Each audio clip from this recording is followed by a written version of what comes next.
Hey y'all, this is Jake Hoot, and y'all are watching Corn-Fed Life.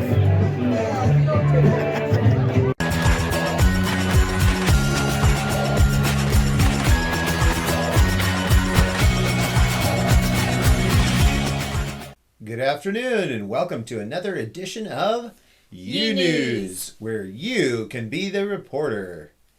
All right, so what are our top stories for today? Today, we have an incredible story of survival from the 9/11 towers, what the Queen's death means to our British friend, a tiger sighting in a residential Louisiana area, a special report out of Kentucky by a Texan, and how India is fighting against a Chinese takeover. So tell us about that. All right, so this is some interesting news that we've uncovered lately. China is attempting to expand its power in Asia, but how is India fighting back? China started something called the Belt and Road Initiative to conquer world trade.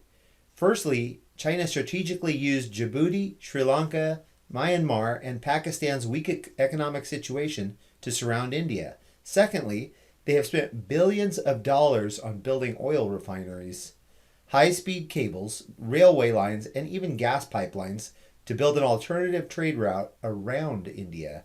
And lastly, China is building an extremely strategic railway line from London to China and another from China to Iran, passing through Kyrgyzstan, Uzbekistan, Turkmenistan, and finally ending in Tehran, Iran. This is how China is literally building its own trade route to become an economic superpower, and during this process, China intends to surround its rivals like India and eventually gain a military and economic advantage over the United States. So how did China gain the ability to put trade posts in all these countries surrounding India? China has found a good way to overtake an area is to take advantage of a poor economy, basically becoming like a loan shark. They offer junk loans to these poor countries, knowing that they will not be able to repay them, at which point they will move in and basically take over areas of their territory. They can use these areas for very strategic reasons. However, India is fighting back. They recognize what's happening, and they have counteracted some of these deceptive loans in surrounding countries handed out by China. In other words, what they've done is they've stepped in to make payments. They did this recently in the attempted takeover of Sri Lanka. Furthermore, India has allied itself with the U.S. military to stand against both Russia and Chinese expansion in Asia.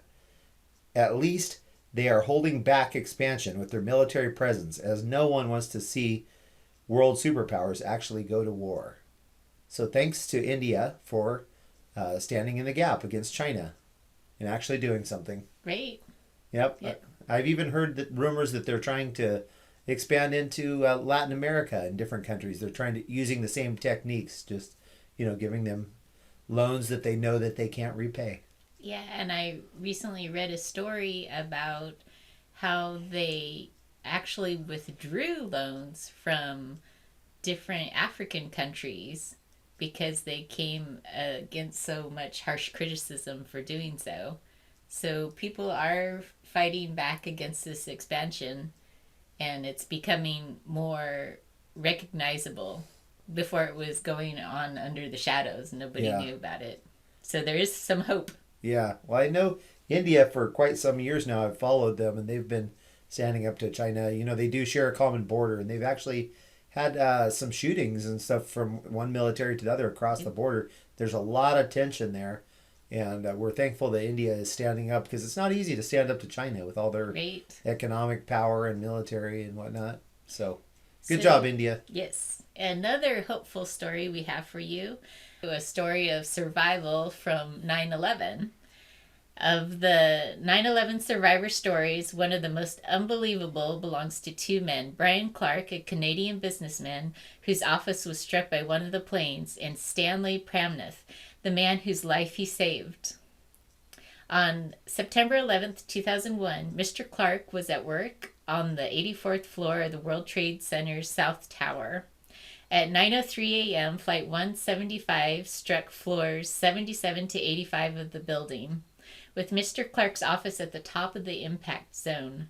Our room just got rocked, just destroyed in a second, Mr. Clark told the Associated Press 10 years later, and it was for the next 10 seconds after that immediate impact that was the only 10 seconds of the day that I was afraid, terrified, in fact. There were 3 staircases in front of Mr. Clark. On an impulse, or maybe a blessing, he started heading down stairway A. He had no idea that was the only staircase that hadn't been destroyed on the 81st floor. A woman heading upstairs stopped Mr. Clark and the co-workers who had followed him. She told them to turn back because she'd seen fire and debris lower down. Her advice was to head up to the roof where she hoped a helicopter would rescue them. The woman headed up, and Mr. Clark's group stayed in the stairwell debating what to do. Then Mr. Clark heard a sound. I got distracted by a banging noise inside the 81st floor, and I strained to listen to what I thought was a voice. He said, "Help, help, I'm buried. Is anyone there? I can't breathe." Mr. Clark left the group and headed toward the voice. Amid the debris, he saw a hand sticking out through a hole in the wall, waving up and down. Mr. Clark shone his flashlight into the hole and saw 2 eyes staring back at him.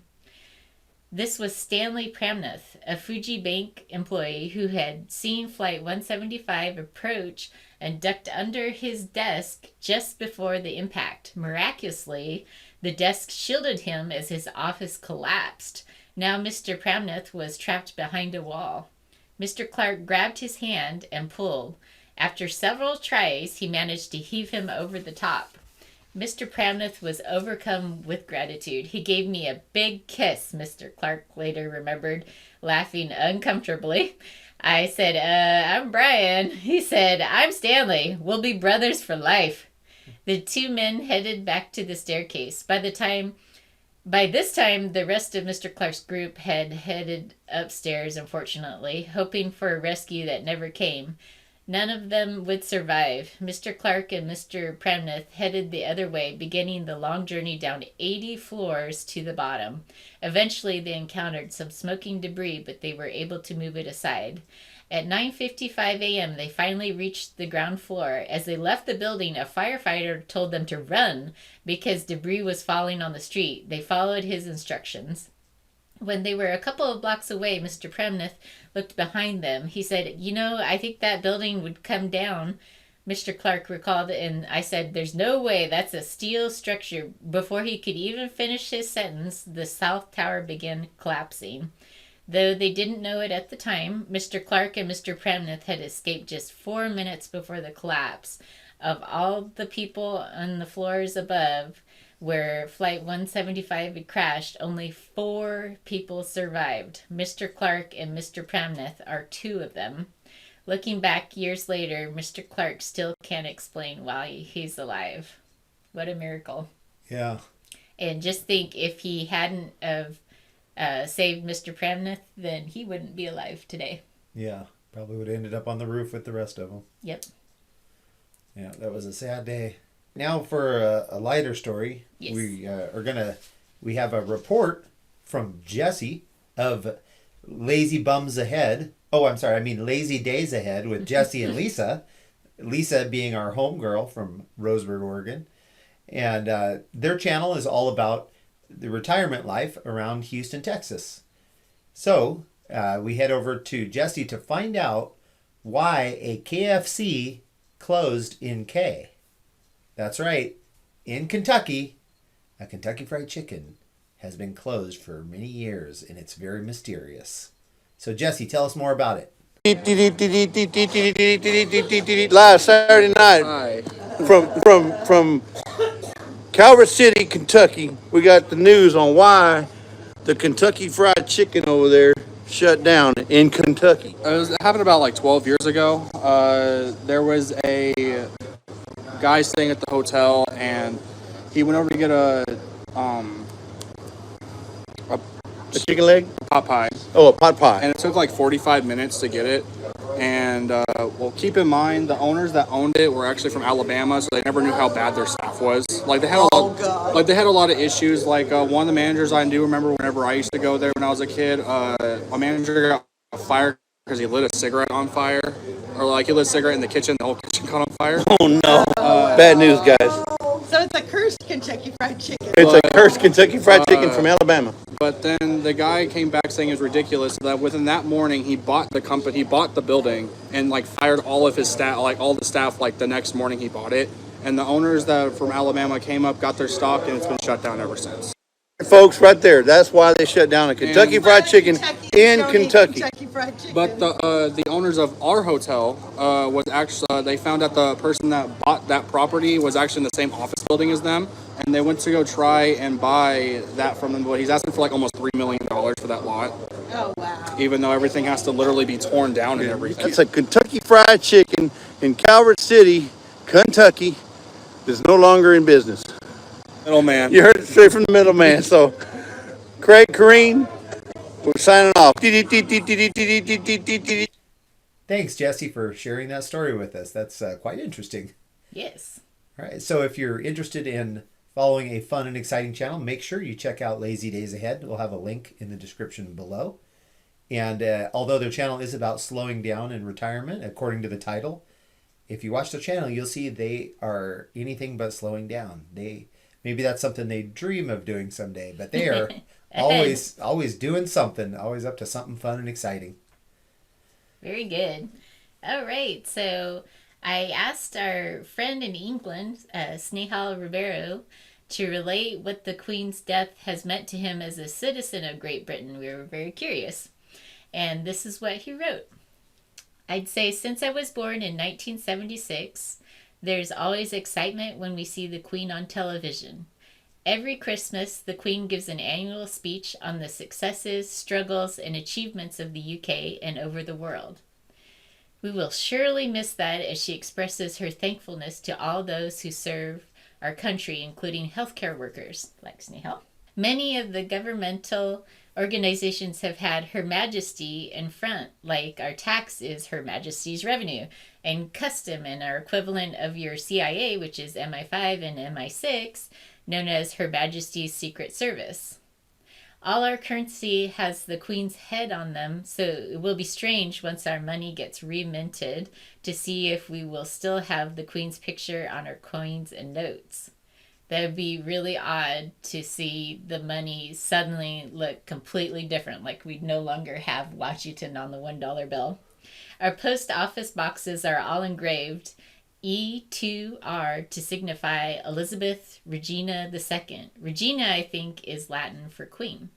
So thanks, Snehal, for writing us that statement so that we could better understand the impact that the Queen had on even everyday life in Great Britain. Now we go over to Louisiana, where there has been some loose tiger sightings, supposedly. What's this all about? Authorities in Louisiana are investigating numerous reports of a tiger or other large cat loose in a city. Several social media posts emerged Thursday night and early Friday morning reporting that a tiger had been seen walking around Huma's downtown area, but no photos or video evidence has emerged yet. The Huma Police Department said it received multiple calls about a big cat. Anytime we receive multiple calls about something like this, we're obligated to perform a search, a department representative told WVUE-TV. The representative said officers have not laid eyes on the big cat themselves. The Terrebonne Parish Sheriff's Office said it received one report of a large cat on the loose, and deputies are currently speaking with local animal control about the situation. So if you're in Louisiana, keep your eyes peeled for a big cat. Yeah, I wonder where the tiger is hiding, if there is indeed a tiger loose. Or is this just a big social media prank? Is it a hoax? Who knows? Nowadays, everybody's got cameras on them, so if there's so many sightings and no video, I would be a little suspicious. Yeah, everybody has their cell phone. Well, that's all that we have time for today. Thank you so much for joining us once again. And please stay tuned for tomorrow's episode of You News. God bless. Bye-bye.